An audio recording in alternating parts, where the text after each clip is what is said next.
you visualize something very clearly, you believe that you 100% can get there. Arnold Schwarzenegger terminated his box office competition. I sold myself on that stage. Ladies and gentlemen, Arnold Schwarzenegger! Thousands of people screaming, Arnold, Arnold, Arnold. My successes, and they will also remember those failures.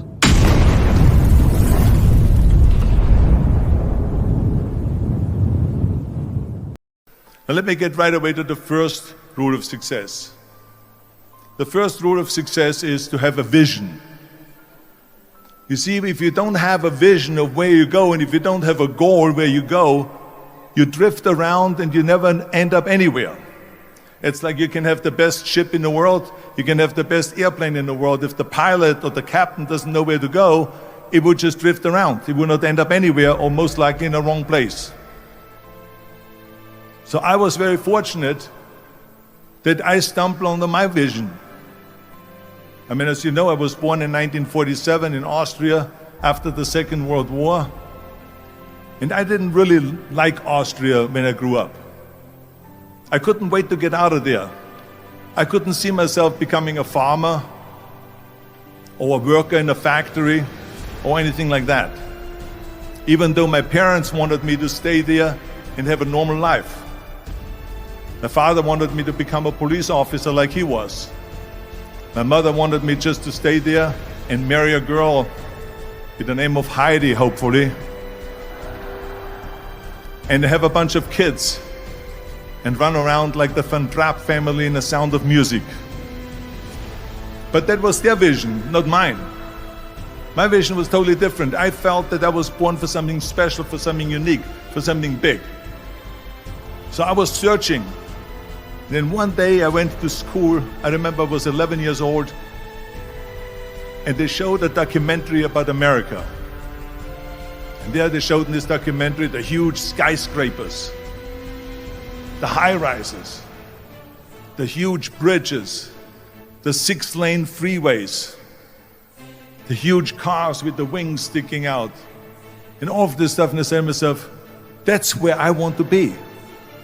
I don't want to be around here with these little farmhouses and these little buildings and everything is old. I want to be in America. But now the question was just, how do you get to America? In those days, it was a very expensive trip. It's not like today. So again, I was very fortunate that one day after school, I walked by a store in Graz, which was called Brühl. And it was the only store that really sold kind of American stuff.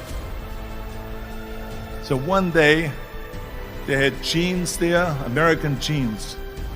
And then they had the pool walker. And then they had an expander and some barbells and some dumbbells and an exercise bench in the window. So I went inside and I looked around and I looked at this stuff, and then I saw a magazine. I saw a bodybuilding magazine that had Reg Park on the cover. Reg Park was then a 3-time Mr. Universe. And I saw him on the big screen as Hercules. And on the cover it said, how Reg Park, Mr. Universe, became the Hercules star. That's what the cover story was all about. So I looked at the cover and I said to myself, I got to get this magazine. So I bought the magazine, I took it home and I read it over and over from the front page to the back. It had everything in there, how he trained, how he was working out in Leeds, England, in a factory town, how he worked out every day for 3-4 hours and became the strongest man of Europe, and how he won Mr. Europe and Mr. Great Britain, and then eventually Mr. Universe.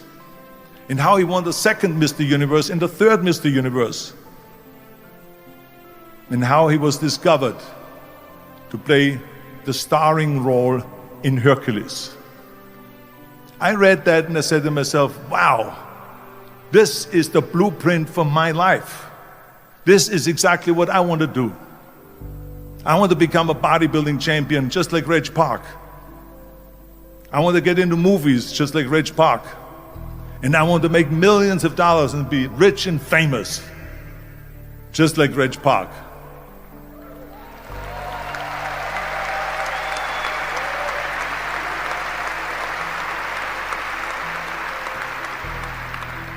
Do you know how great it felt that I knew where I was going?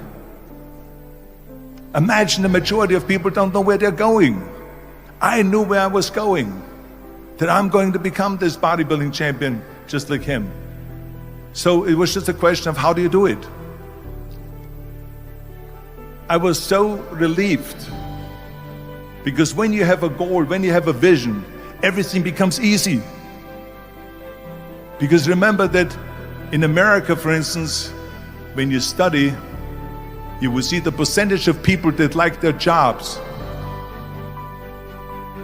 74% hate their job in America. Now, there's not much different when you come to Europe.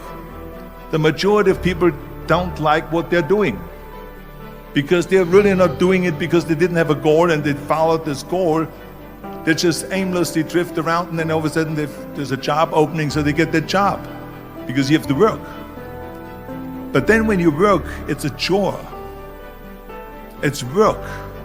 It's not fun. So if you think about only a quarter of the people really enjoy what they're doing in life, that is unbelievable if you think about it. So I felt so blessed that I knew what I was doing. It's like a medical student that studies and knows he wants to become a doctor. You know where to go. So I knew where to go. So people always ask me, when they saw me in the gym in the pumping iron days, they say, why is it that you're working out so hard? 5 hours a day, 6 hours a day, and you have always a smile on your face.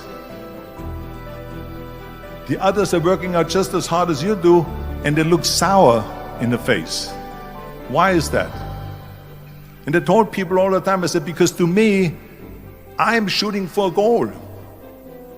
In front of me is the Mr. Universe title. So every rep that I do gets me closer to accomplishing that goal, to make this goal, this vision turn into reality. Every single set that I do, every repetition, every weight that I lift will get me a step closer to turn this goal into reality. So I couldn't wait to do another 500-pound squat. I couldn't wait to do another 500-pound bench press. I couldn't wait to do another 2,000 reps of sit-ups. I couldn't wait for the next exercise, for the next half hour of posing and all the kind of things that you have to do to be a champion.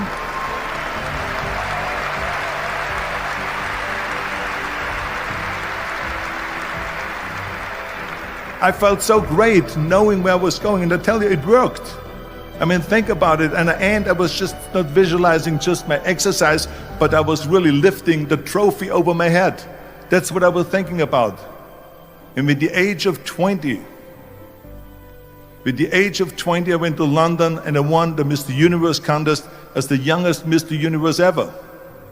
And it was because I had a goal.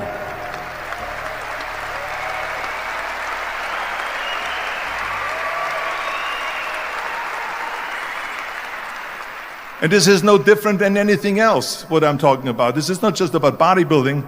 It was the same in acting. I remember when I was doing Conan the Barbarian. I was crawling on the rocks with a sword in my arm, crawling on all four.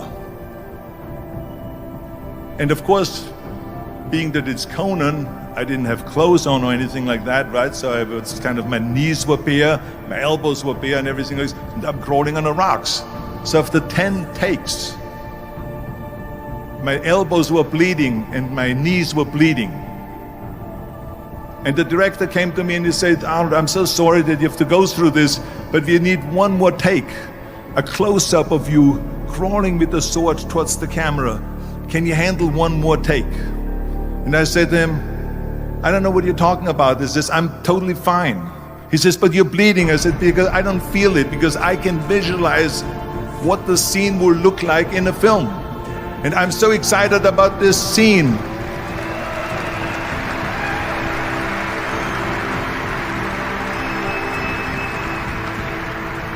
I was visualizing crawling up behind Thulsa Doom, which was played by James Earl Jones. Crawling up behind Thulsa Doom with the sword slowly, and then rising up behind him and whack, cutting his head off.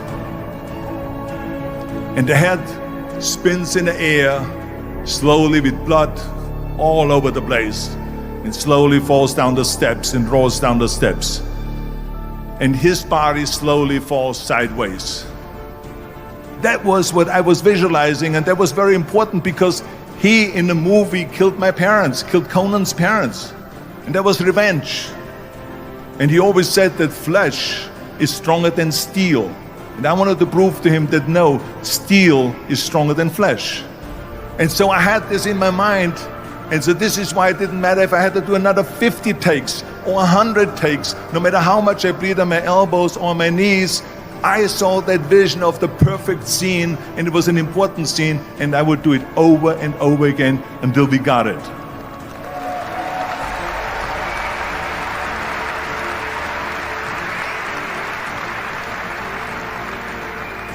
And the same thing is also in politics. I remember that in politics, I had a very clear vision that I will be the leader of California. This is as far as I could go because I was not born in America, so I could not run for president. So being the governor of the fifth largest state, I should say the largest state, the fifth largest economy in the world, was for me really the ultimate title, the ultimate accomplishment in politics. So even though people came up to me and says, why don't you go and run for something smaller, you're never gonna make it. I ran for governor, and then 2 months later I became governor of the state of California. Again, because I had a very clear vision what I'm gonna do with California. So let me tell you something, visualizing your goal and going after it makes it fun. You got to have a purpose no matter what you do in life. You got to have a purpose. So that's rule number one, have a vision. Rule number two is, don't listen to the naysayers. Don't listen to the naysayers.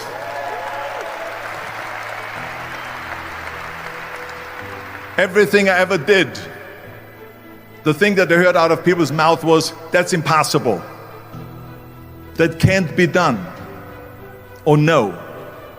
I remember when I wanted to be a bodybuilding champion, including my parents and everyone else around me, said this is impossible. Why don't you become a ski champion? That's what they do in Austria. Or a bicycle champion, they do some track and field. You can't be a bodybuilding champion. That is exactly what I heard, and of course I proved to the people that it can't be done. So whenever someone said to me, it can't be done, I heard it can be done. When they said no, I heard yes. And when they said it's impossible, I heard it is possible. Because I am a strong believer.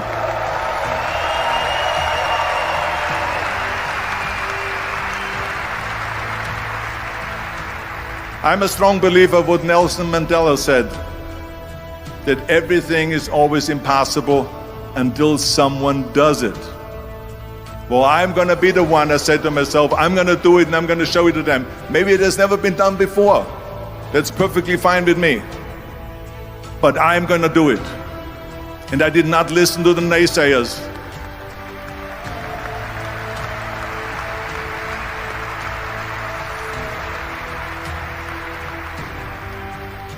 The same was also when I went into, not just in bodybuilding, they said no.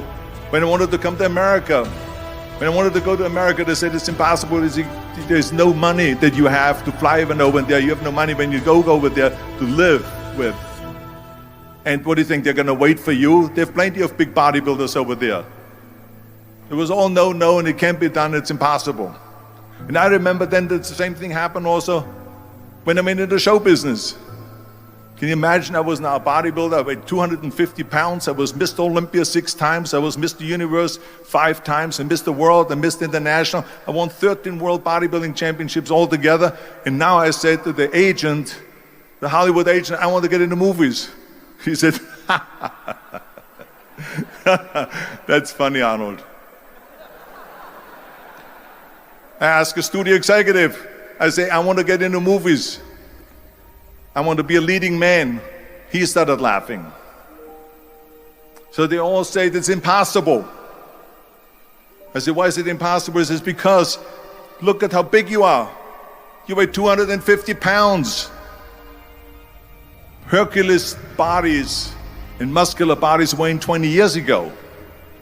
20 years ago, they did Machista and they did all these Samson movies and Hercules movies and stuff like that, but not anymore.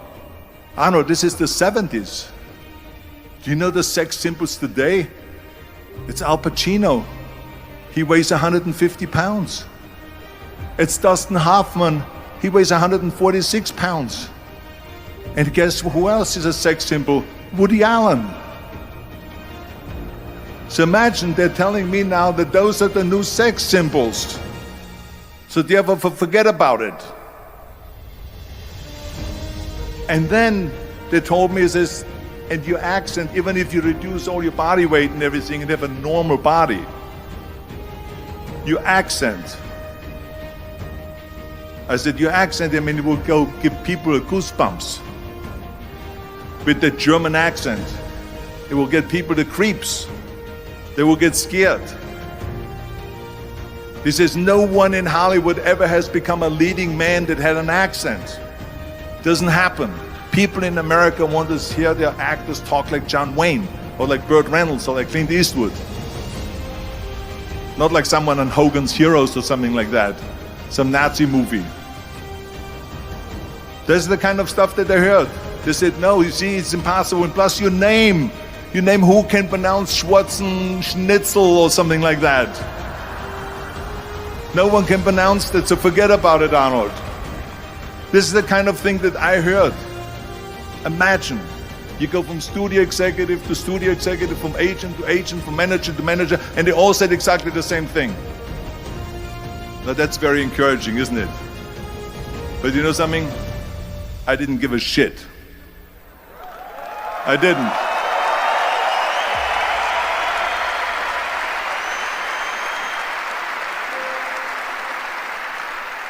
Because I believed that I can be a leading man. I believed that I could be another Clint Eastwood, or another Burt Reynolds, or another Warren Beatty, or whatever those characters were, Charles Bronson and so on. I believed that I could be those people. I said, there's enough room on that ladder that I can fit up there. And I looked back again and learned from what I learned in sports. In my case, in bodybuilding. It's all about the hard work that you put in. I said to myself, in bodybuilding, I worked out 5-6 hours a day. I'm going to do the same thing now for acting. And of course, I went to college to study English. I studied voice, accent removal, acting classes, and all of this stuff, all day long. I worked and I worked and I worked. And within a short period of time, I made one movie called Hercules in New York, which of course went right into the toilet.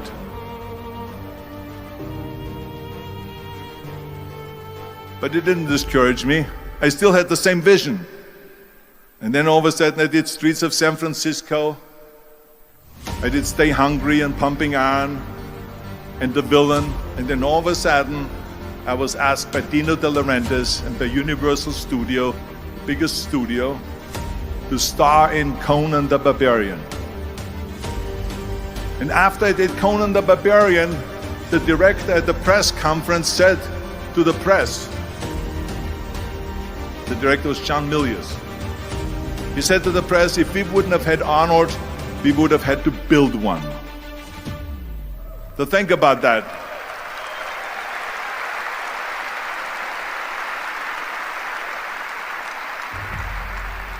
The very body that they said can never be sold because the time is wrong.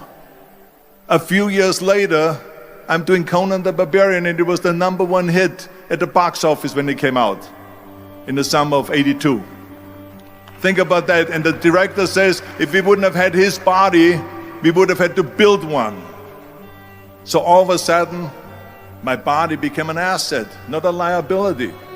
And the same thing was with Terminator. After we were finished filming Terminator, Jim Cameron said to the press, if Arnold wouldn't have had that accent and talked like a machine, I think the movie wouldn't have worked. So think about that. the body and the accent that they attacked was an asset.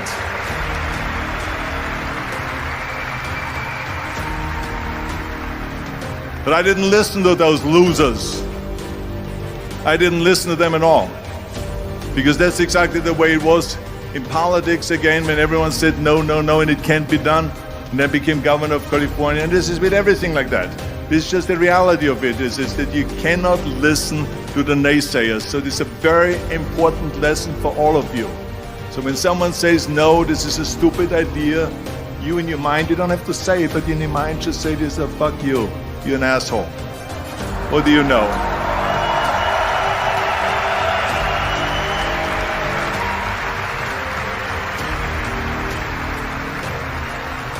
If I would have listened to the naysayers, from bodybuilding to show business to politics, I would not be standing here today talking to you. I would be in Austria in the Alps yodeling. That's right. I would be in Austria still left yodeling. That's what I would be doing, exactly. So this is why I say don't listen to the naysayers. And the next thing, the third point that I'm going to make to you is, before we sit down with Jürgen and talk about the rest of the three, is work your ass off. There is no magic pill. There is no magic out there. You cannot get around. You have to work and work and work. I can tell you, I've watched the day for half an hour, Jürgen and his wife that put on this show, this great, great event here. They work their ass off to put this together. All year long they work and they work and they work. This does not come together by itself.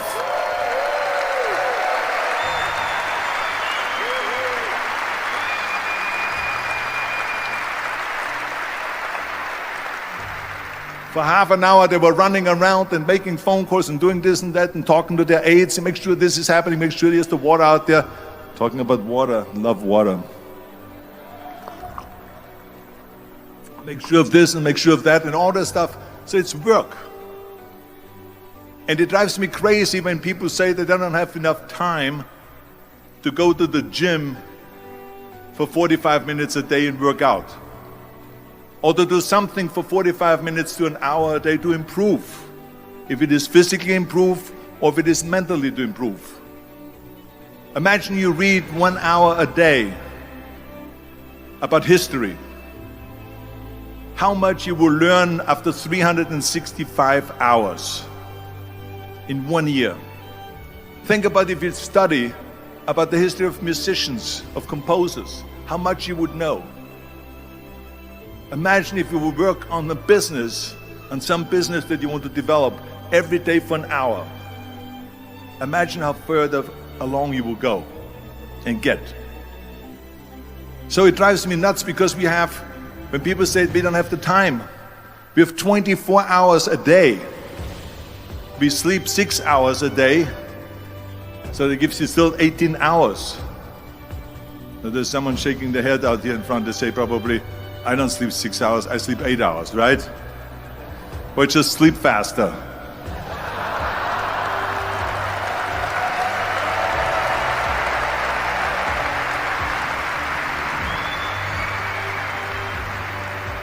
So we have 18 hours a day.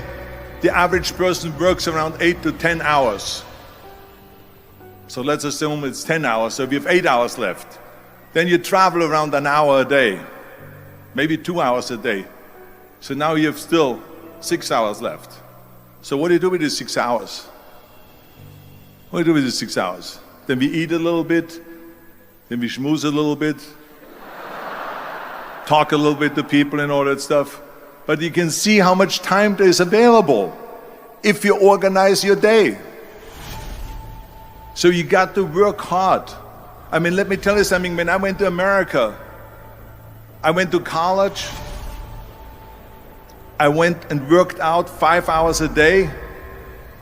And I was working on construction. Because in those days in bodybuilding, there was no money. I didn't have the money for food supplements or anything. So I had to go to work. So I worked on construction. I went to college, I worked out in the gym, and at night from 8 o'clock at night to 12 midnight, I went to acting class 4 times a week.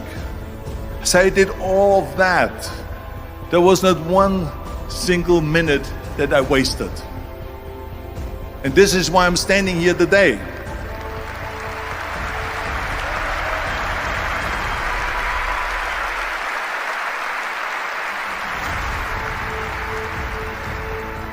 I became very friendly with Muhammad Ali in the 70s. And Muhammad Ali worked his butt off. And I saw it firsthand. And I remember that there was a sports writer that was there in the gym when he was working out and he was doing sit-ups. And they asked him, how many sit-ups do you do? And he said, I don't start counting until it hurts. Now think about that. He doesn't start counting his sit-ups until he feels pain. That's when he starts counting. That is working hard. And so you can't get around the hard work. It doesn't matter who it is. As a matter of fact, I believe what Ted Turner said, work like hell and advertise.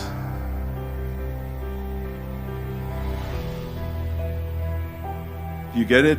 Work like hell, go to bed, and early to rise, work like hell and advertise. So you work your ass off, and then you let the world know about your work. That's what it is all about.